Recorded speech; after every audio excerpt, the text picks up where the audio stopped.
So far, we learned that this is a multimodal single-cell datasets containing both gene expressions and protein measurements for the same cell. I split the feature matrix into RNA features and protein features. Removed control antibodies from protein targets and saved them on the disk. We also checked if RNA and protein cells are aligned. The machine learning goal is to use RNA expressions as input and predict surface protein abundance as a multi-output regression task. Before we get into the modeling, I still want to do some advanced analysis. So let's go ahead and add these on GitHub. I'm going to take this out because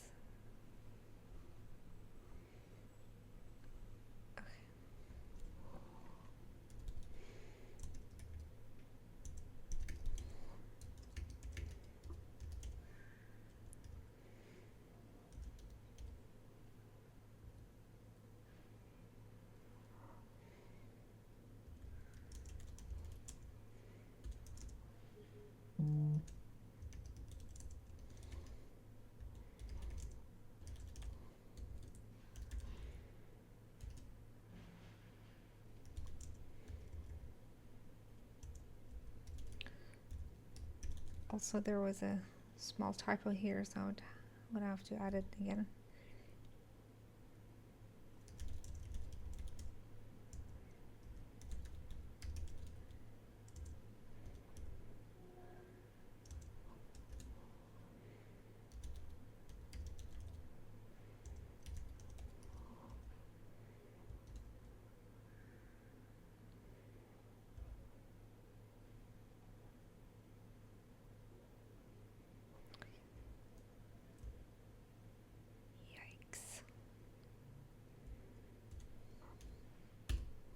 I'm going to create a new file.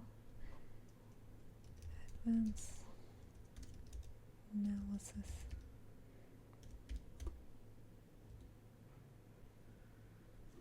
So I'm going to read the data again.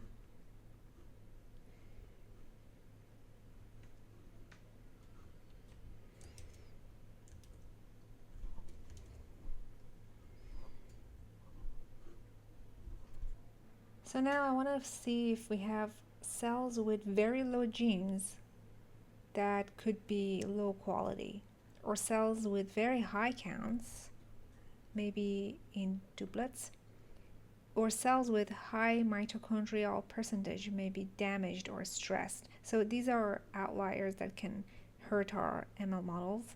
So we're inspecting total RNA counts per cell, number of detected genes per cell, mitochondrial percentage cells with extremely low or high counts. I still need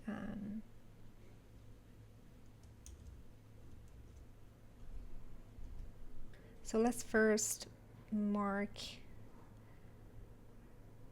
RNA mitochondrial as empty.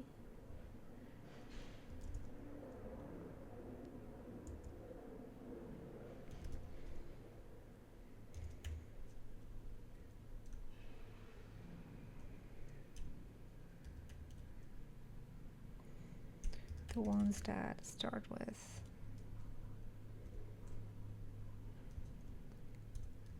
empty dash.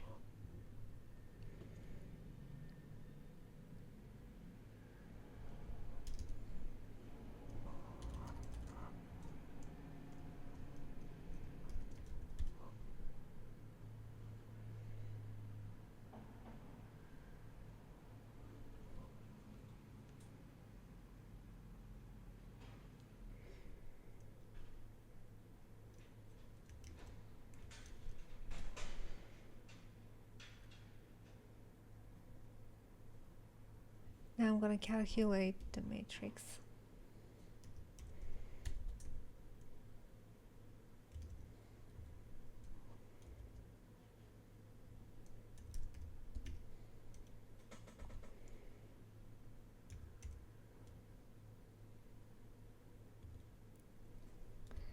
Variables are going to be 20.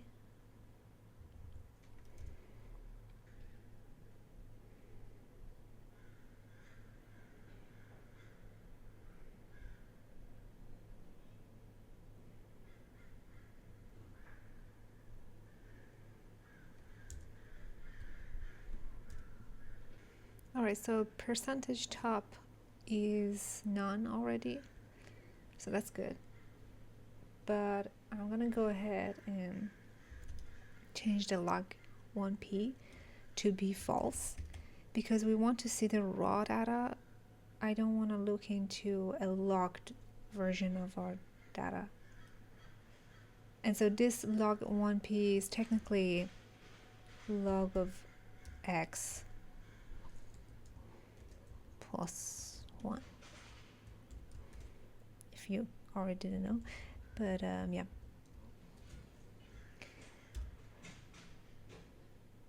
And of course in place.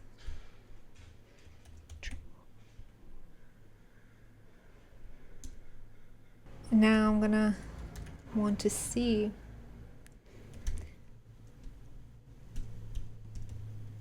what is inside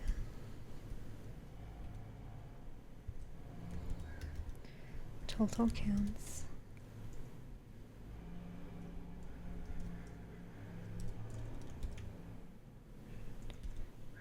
number of genes by counts,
go ahead and try to run this.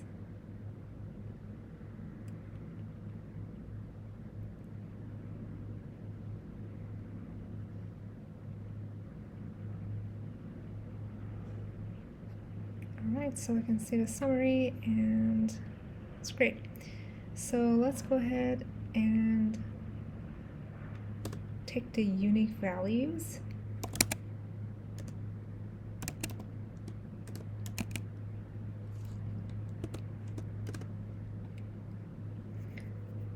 and then I'm gonna go ahead and try to plot this.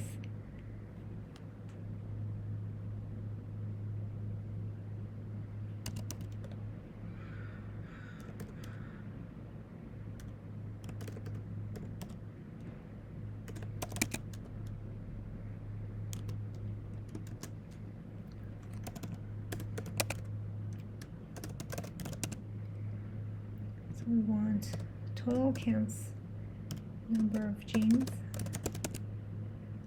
by count, and the last one we want to see is PCT.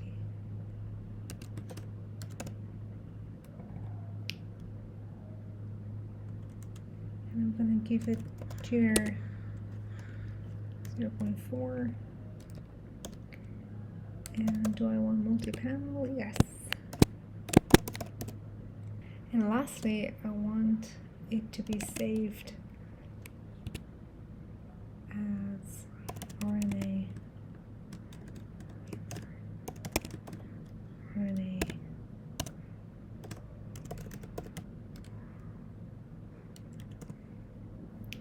but also I need to give it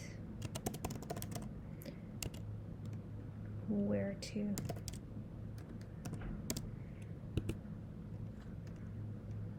save this. So that will be in the current folder. So let's go ahead and see.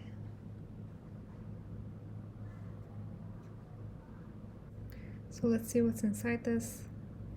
We have total count. So total count means how many RNA molecules were detected total. So the main blue body sits between roughly 2,000 to 10,000, right? With a spike around here. So the main blue body sits between roughly 2,000 and 10,000 counts, with a very thin spike going up to 50,000. Scattered black dots spread widely above 10,000. So cells with extremely high counts, anything over 15,000, or cells with very low counts, probably under 500, likely empty or dead cells. So these are cells that we don't want to train our model with.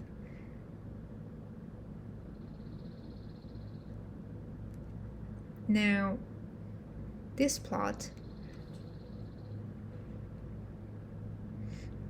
is telling us how many unique genes were detected.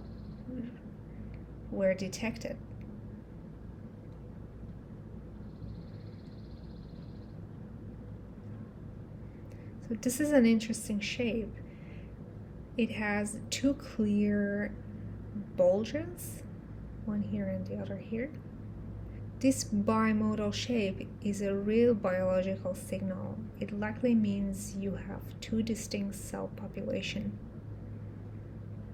For example, two cell types with very different transcriptional complexity. And so the bad cells would be the ones with very low gene counts, probably under 500, or extremely high, over 6,000. And this one is referring to what percentage of RNA was mitochondrial. So the main population is packed tightly at 0 to 10%. And we have this very thin spike up to 90% around-ish. So the scattered ones, these dots over around 20 to 25% are the ones that are likely stressed, dying, so we would like to take them out. So we will likely want to put some thresholds and remove some of these cells. But also when we remove them from RNA, we should remove the same cells from our protein part of the data, right? But before we do that, I'm gonna go ahead and try to plot some other scatter plots. So I'm gonna do first one about total counts versus number of genes by counts.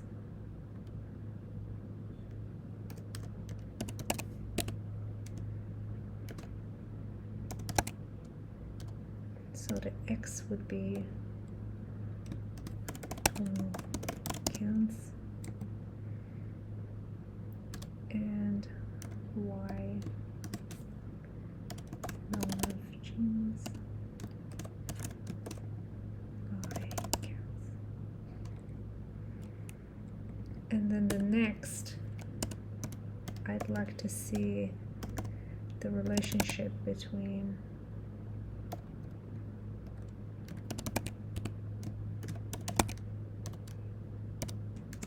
total counts and mitochondrial percentage.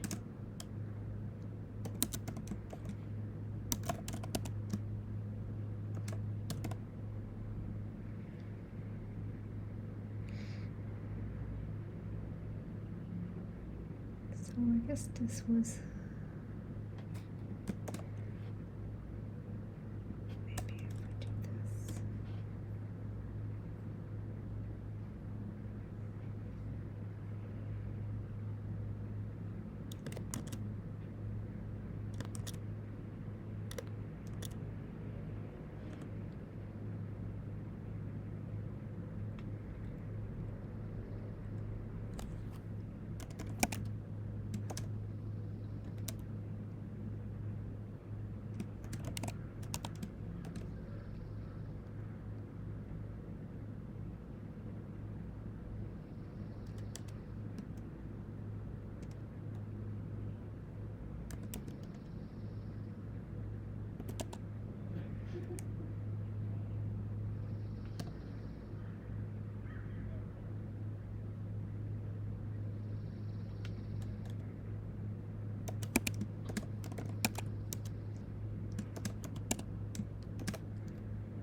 So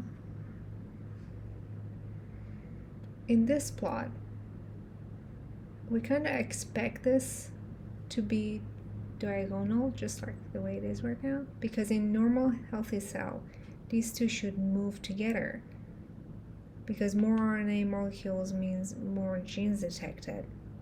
So you kind of expect this. But more importantly, you can spot weird cells that have high counts but suspiciously few genes, meaning one or two genes are being massively overexpressed, which is a technical artifact. And let's look at this. So we would expect that as total counts go up, mitochondrial percentage should stay low. And so if you have a very low total count and very high mitochondrial percentage, this is a classic dying cell signature. So I'm going to go ahead and define some of the values that we want to filter based on them. So I'm going to define minimum, let's say, minimum counts to be 1,000. So we remove anything that is below 1,000. And then we have max counts to be 25,000.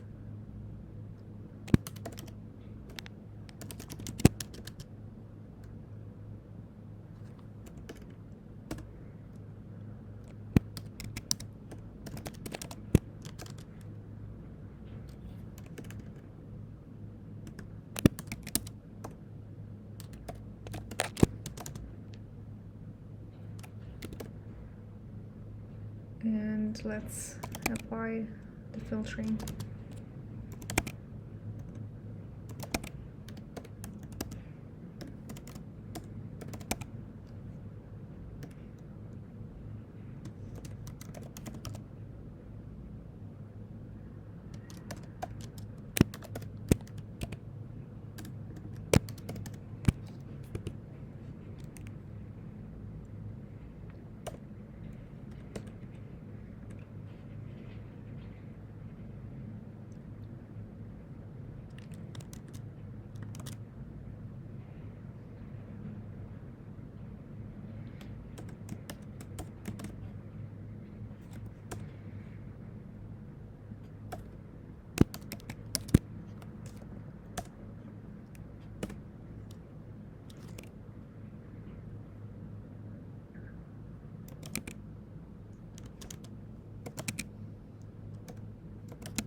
also spore, yeah.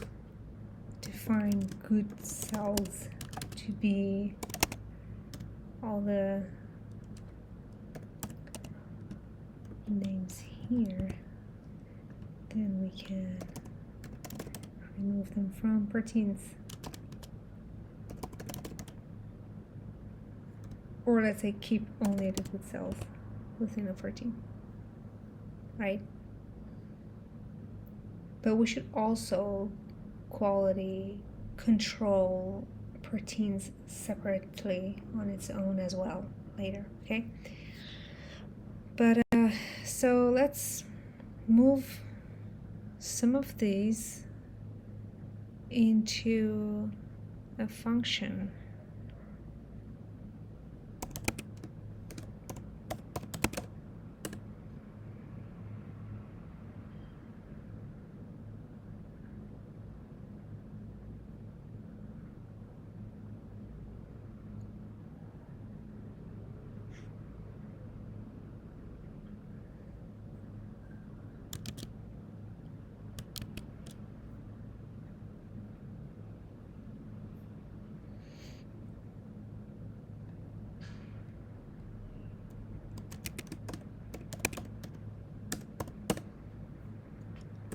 So let's define a new function. RNA quality control. It's going to get RNA and protein, and it's going to give this. All right.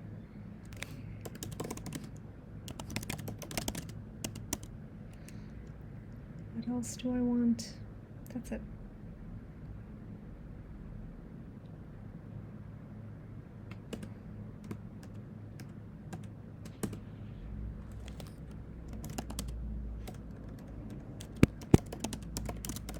This function calculates and plots RNA quality control metrics.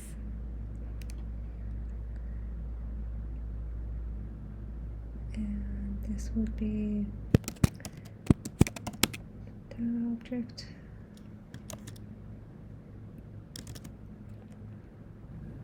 And we're going to return RNA and protein at the end, right?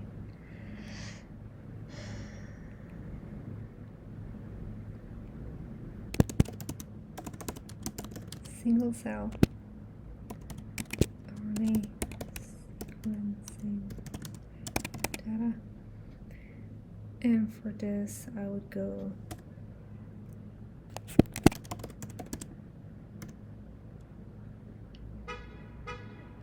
antibody derived tag.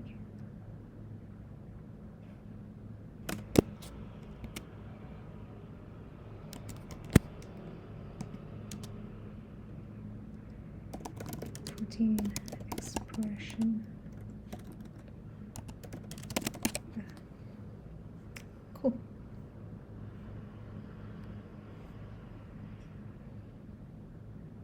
So we might also want to create a new folder, plots, and here do SRC slash, so we can have all this inside the plots. Cool. And then we're gonna go back and call this here.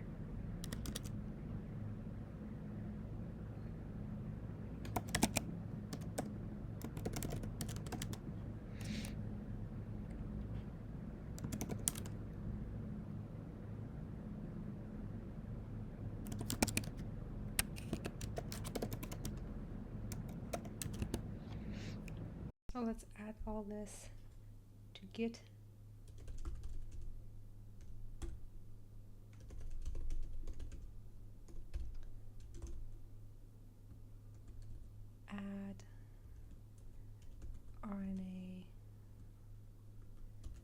quality control. Fetal cells by total counts, gene count,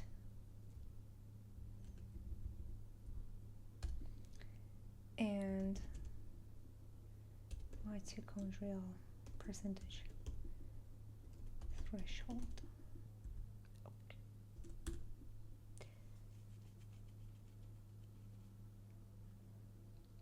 So let's wrap up this video here at the end of quality control for RNA. In the next video, we're gonna do a quality control for proteins as well. Thanks for watching, and I hope you had fun with this walkthrough.